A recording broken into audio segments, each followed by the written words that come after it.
Mesdames et messieurs, promis dernière vidéo sur Scroll, après on arrête complètement d'en parler, mais je voulais quand même revenir sur ce qui a fait que cet airdrop là est absolument désastreux, et comment il aurait pu bien tourner si on avait seulement changé un ou l'autre paramètre. Parce que oui, tu vas comprendre à quel point il y avait de la fourberie dans l'air grâce à cette vidéo. Première raison qui fait que cet airdrop est nullissime, c'est la valorisation du projet. De mon côté, moi je m'étais basé sur la valorisation de la dernière levée de fonds x2, soit 1,8 milliard x2, ce qui nous fait 3,6 milliards. Malheureusement, Scroll n'est pas sorti à 3,6 milliards, bien loin de ça, il est sorti à 1,2 milliard. Donc on n'a même pas commencé à parler des tokens, qu'on est déjà sur un divisé par 3. Pourquoi je suis parti sur un x2? Tout simplement parce que c'est la version un petit peu conservative de ce qu'on a déjà vu. Je pense à un Zcasing qui avait levé en 2022 à 1,25 milliard et qui est sorti aux alentours de 6 milliards. Si on compare à face value juste la valorisation à la sortie des projets, on est quasiment à un divisé par 6 par rapport à Zcasing, et pire que ça, on est sur un niveau d'un divisé par 30 par rapport à un Starknet.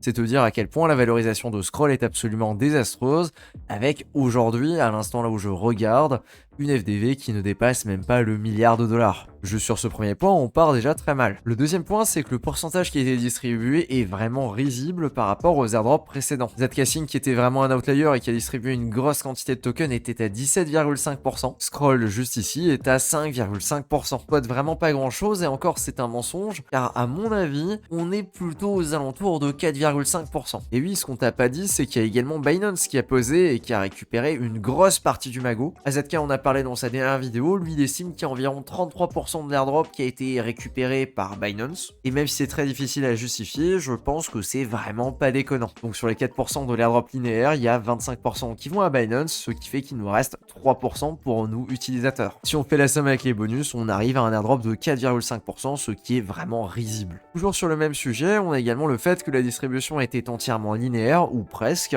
et qu'il n'y a eu absolument aucun palier. Ils auraient pu faire comme un certain Zcasing, là où il y avait un cap à plus de 100 000 tokens et c'était impossible d'en avoir plus pour un seul wallet, chose qui d'ailleurs était très bien et a empêché d'avoir des inégalités qui étaient absolument folles. Déjà que c'était le cas avec un x100 entre l'allocation la plus faible et la plus importante, c'était donc très bien de mettre un cap et de bloquer le maximum, chose qui n'a pas du tout été faite par Scroll parce qu'évidemment il y avait les copains Binance et ils ont déposé des millions. Et quand je dis des millions, c'est plutôt 60 millions sur un wallet.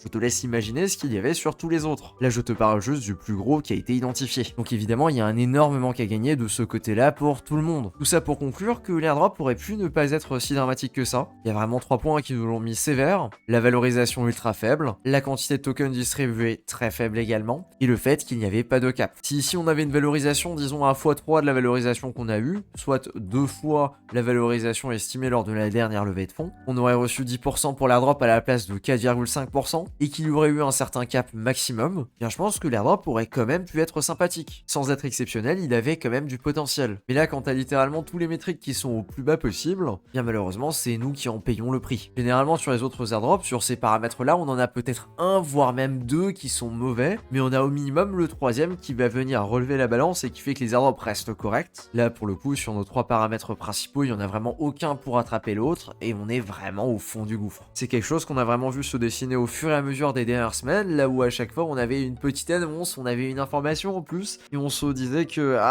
ça avait pas l'air génial, mais c'est vrai que le combo il est vraiment décisif et il fait en sorte que c'était pas intéressant du tout. Voilà donc pour mon petit double guillemets post-mortem sur le sujet de Scroll, et j'espère qu'on n'en reverra pas de sitôt des fourberies de ce style-là. Sur ce, malgré cette déception, je reste quand même optimiste sur les airdrops qui nous attendent. Il suffit simplement de regarder les autres airdrops qu'on a reçus entre début septembre et maintenant, avec Eigen, Layer 0 OP5 et plein de plus petits que j'ai certainement déjà oubliés. Vraiment, j'ai pas de quoi me plaindre et malheureusement, ça fait partie du jeu de tomber sur des déceptions de ce type. Comme dit, si tu joues une dizaine d'airdrops et qu'au final il y en a que 2 qui sont rentables mais qui sont particulièrement rentables, et bien au final les 4 qui sont bof, les 2 là où t'es en break-even et les 2 derniers là où t'as peut-être perdu un petit peu d'argent, et bien quand tu fais la moyenne tu es largement gagnant. Maintenant par contre c'est pas le cas de tout le monde et ça malheureusement. Sur ce, je te souhaite de cliquer sur les bons boutons.